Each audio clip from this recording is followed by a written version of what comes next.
अस्सलाम वालेकुम konnichiwa, hello. At the moment मैं टोक्यो में मौजूद हूँ। आप देख सकते हैं अर्ली मॉर्निंग, यानी बहुत सुबह सुबह के मनाजिर हैं।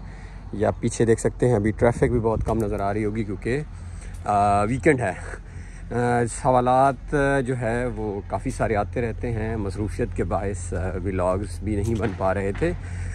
जो वो बहुत ज़्यादा सवाल बार बार आता है, मैं इसको पहले भी एड्रेस कर चुका हूँ, बट अगेन मैं सोचा कि इस पे क्योंकि काफ़ी क्वेश्चंस आ रहे हैं। द क्वेश्चन इज़ कि जापान लॉन्ग टर्म आकर कैसे सेटल हुआ जाए। यानी मैं अगर जापान आकर और एक परमानेंट जाना चाहता हूँ कि मुझे रेजिडेंस मिल जाए या मैं यहाँ पे सेटल हो जाऊँ, मेरा अपना कारोबार हो जाए, तो उसका तरीक़ाकार क्या हो सकता है, ये बहुत ज़्यादा एक सवाल आता है। यानी उसके लिए मैं गाइड करें, मुझे क्या करके आना चाहिए, बिज़नेस वीज़ा पे आना चाहिए, कंपनी वीज़ा, या देर आर इस तरह के जो वीज़ाज़ अवेलेबल हैं। बस आ गई, आप देख सकते हैं। और वो जो है वो औरत उसको इस्तेमाल करने लगी हैं। खैर, तो इस हवाले से मैं पहले भी बता चुका हूँ, बट मेरे ख़्याल में मैं दोबारा आज इस वीडियो में एड्रेस करता हूँ। जापान आने के of course there are couple of methods, तरीक़ाकार हैं।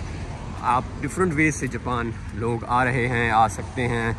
कोई किसी दोस्त को कम कहकर कंपनी का वीज़ा निकलवा लेता है, तो कोई जो है वो अपना बिज़नेस स्टार्ट कर लेता है। उसमें भी हमारा एक व्लॉग है ऑलरेडी कि अगर आपने अपनी कंपनी जापान में रजिस्टर करवानी है उसका क्या तरीक़ाकार है। और इसके अलावा स्टूडेंट वीज़ा पर भी लोग आ रहे हैं। इसके अलावा जो है वो कुछ फैमिलीज़ के लोग कुछ विज़िट के ऊपर आ जाते हैं। सो बहुत सारे तरीक़ाकार हैं।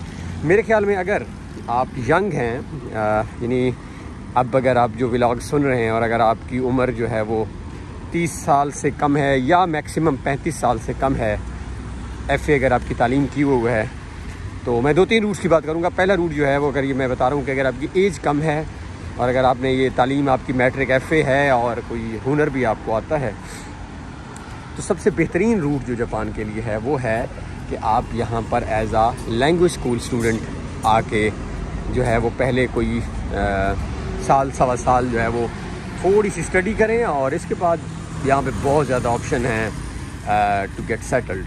तो ये मेरे ख्याल में जो है वो पहला आपका जो है वो ऑप्शन हो सकता है आपके लिए, जो कि बहुत आसान है मेरे ख्याल में और बहुत अच्छा है।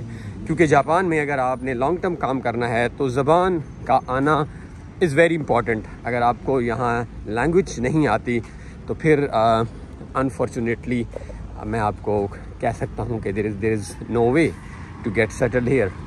ये तो एक तरीक़ाकार है। अब आ जाते हैं हम सेकंड तरीक़ाकार की तरफ कि अगर आपकी एज ज़्यादा है, हो चुकी है, और अगर आप चाहते हैं कि आप किसी कंपनी वीज़ा पर आएँ और यानी अपनी कंपनी बनाना चाहते हैं, तो फिर मेरे ख्याल में अगर आपके पास पैसे हैं, आप कोई बैंक में पहले मेरे ख्याल में if I am not wrong कोई 1.5 करोड़ शो कर सकते हैं और कन्विंस कर सकते हैं एम्बेसी को। इसके ऊपर एक प्रॉपर व्लॉग भी है हमारे चैनल पर।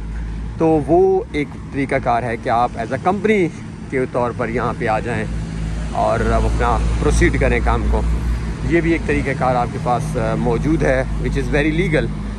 तो उससे भी ऑफ कोर्स अगर आपको थोड़ा सा नॉलेज है चीज़ों का तो बड़ा आसानी से मेरे ख्याल में हुआ जा सकता है, यहाँ पर काम स्टार्ट किया जा सकता है। तो ये एक और हमारे पास मेथड है to get settled in Japan.